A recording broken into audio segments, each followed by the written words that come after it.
Yes, yes, y'all. It's Iconic coming at you with another Diablo Immortal video.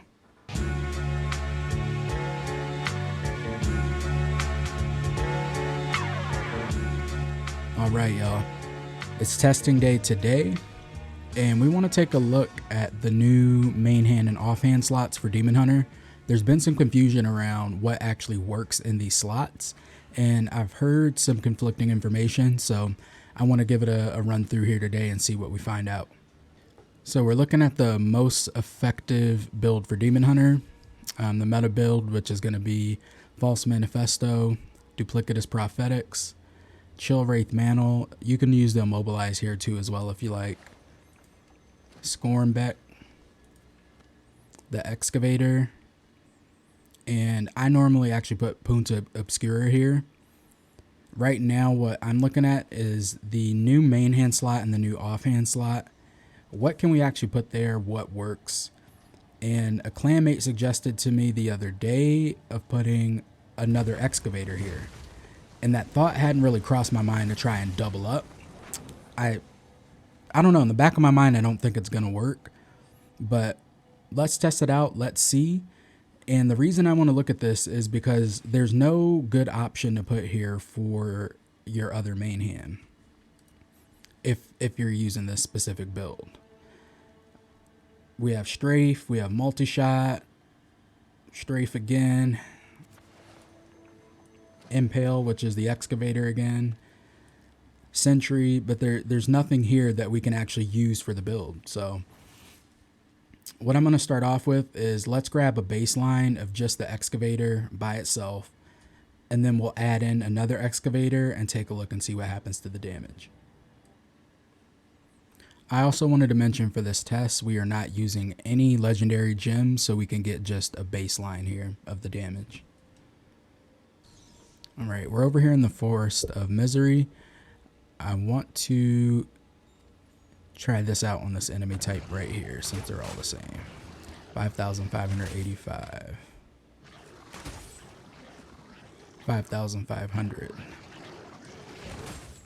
5,500. 5,628. Kind of all over the place here, but 5,500 seems to be pretty consistent. 5,558. We'll go with 5,500. We're going to put on the second version of the Excavator, and then we're going to go back and see what that does for us. All right, let's take a look.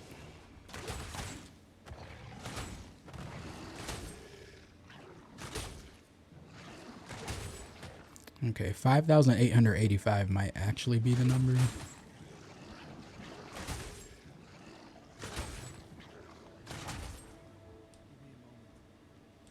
It is being inconsistent here, but I am seeing 5,500 again, and the 5,800, 5,500. Okay, so I think it's safe to say, I mean, even if it was only giving us a 10% boost, we should still see that number, at least in the 6K range consistently. And if it was working, I would assume it's probably more than 10%. It's probably 40% because it said your new slots would be only as, what was it, 60% as effective on the offensive category. So I don't think that's stacking up. Next one I want to take a look at is if we slot in Punta Obscura.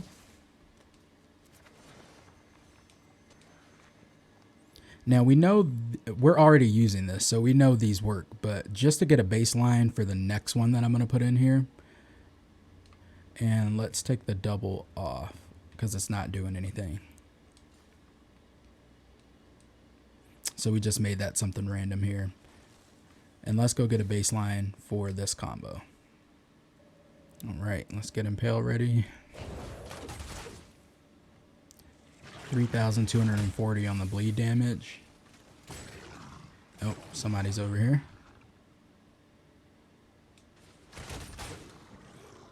3,000 on the bleed damage.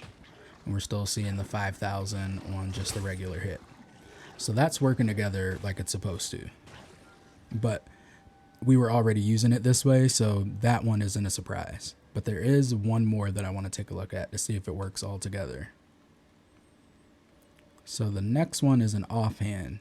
So I want to see if we have two different effects. This would give us the bleed effect, and this would give us 28.5% increased damage to enemies with an active harmful effect. And this is just to our impale damage.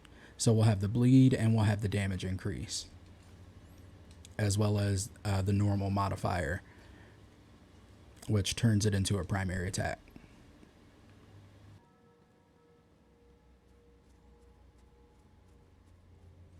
Okay, here we go. Let's lure these guys out. So we should be expecting something in like the 7,000 range. And yeah, we're seeing some 7,000 hits.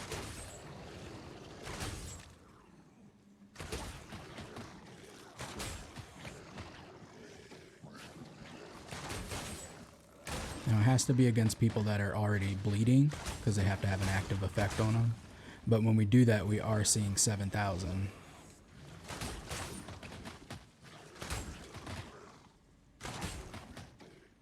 So those actually seem to work together. So you can have more than one effect. It definitely cannot be the same. I mean, maybe there's a combination that works. So now that I know that, when it comes to the meta build, what's the most effective way to run this? Because we still don't have a main hand that we can actually add to this to make it better. So we're still at a loss here. But what I think we can do here is, we know the regular setup works. We can actually add another essence to Impale. So this would be 3 essences on Impale, with 1 being on the new offhand. But I think the most effective is probably going to be Preferred Instrument in the slot. And this is going to increase your damage by 10% for 4.8 seconds after using Knockback Shot. And it doesn't say, like the Impale Essence that we were just using, that it only affects Knockback Shot. So this is going to increase all damage that we deal. And in this particular build, we're going to be typically using multiple skills all at the same time. We'll have Gloomcast going off too as well. We'll have some of our gems going off. So I believe this is probably going to be the best setup for this. And unfortunately, there's no additional main hand. You could also take a look at the Hungerer. I think for maybe overworld and farming situations where you can hit more enemies behind you, that's going to be a pretty good option. But in scenarios where you need the highest damage output, if we're talking raid bosses, if we're talking a challenge rift, a solo dungeon, any scenarios where you actually need the increased damage over a stretch of time, I think Knockback Shot is going to be the best option here. So now that we've seen what we can use here, all the different options, what we have, let's actually try this out in a solo dungeon run here real quick and show off the meta build. I think it's still going to be pretty effective here and actually higher damage than what we're used to, especially with the offensive stance. We're going to leave that one on since we do have a movement ability with Daring Swing. All right, we've got our gems back in. Now let's go try out this build. All right, we're going to run through Mad King's Breach.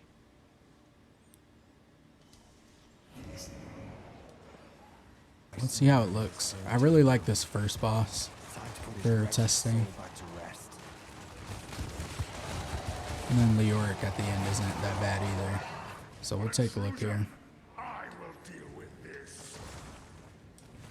I forgot to switch to my offensive stance until just now.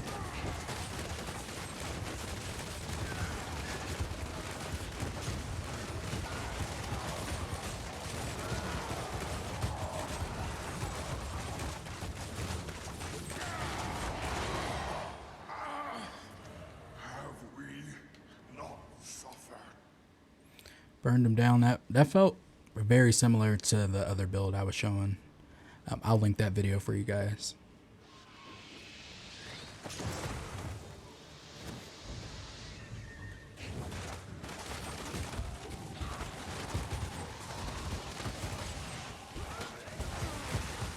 We are just mowing through.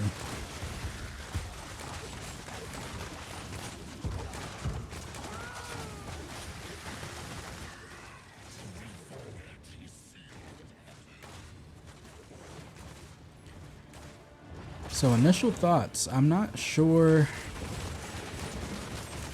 that this is too much different than the other build. I think this initial burst is much higher. But you do end up at a point where you need all 3 skills to kind of be up at once to be at your maximum DPS output. And as you wait for that to cycle back, that's where I think you might be losing a little bit of damage. But the initial, when you have all 3 skills up, I think is going to be a higher damage output. So it's kind of what I was explaining on the last one, that the other build is definitely bigger burst potential in terms of like the very initial numbers you see. But this one, as you run it over time and you keep cycling your skill and you get vengeance back up, yeah, you're gonna be doing more over time, I think, with this build. I wish there was a training dummy or somewhere to really test these things out, but I'll catch you guys at Leort. Alright, let's see what you got, Leort.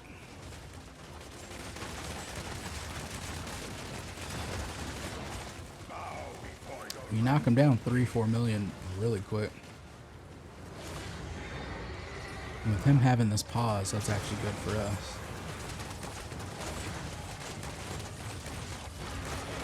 Alright, all 3 skills back.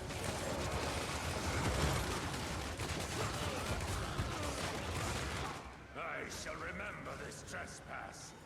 How the living will suffer for your treasure.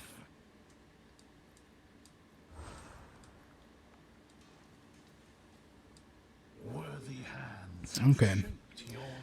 So my thoughts still stand between this build and the other build. I do think over time this is actually going to give you the highest damage output, but it's while you're waiting on your vengeance to come back that you're sitting with a little bit lower damage output until you get all 3 of your skills sync back up again. But over the course of a dungeon, I do think that's going to work out to be a little more DPS and clearing quicker over time. But I really do, for most situations, still like that other build. It gives you a little bit of mix up in gameplay, where this one is only primary attacks. You at least can add in the multi-shot and have a little bit of a rotation going on with that. But overall, yeah, you're able to use three separate skills when it comes to Excavator, and they all work together. So it seems like with Demon Hunter, there are some combinations that you could put together with multiple essences and they're going to work, but don't double up on the same essence. That's not going to work. More testing, I think, is still required. There may be some outliers or things that don't work properly. We know the game has been buggy sometimes, so we definitely want to try out some other combinations and see what works. But this is exclusively for the normal meta DH build that most people run. I wanted to take a look at what would be the best option for this one. Let me know what you think in the comments, and check out some of my other videos. Comment, subscribe, all that good stuff. I appreciate you guys, and I'll catch you on the next one.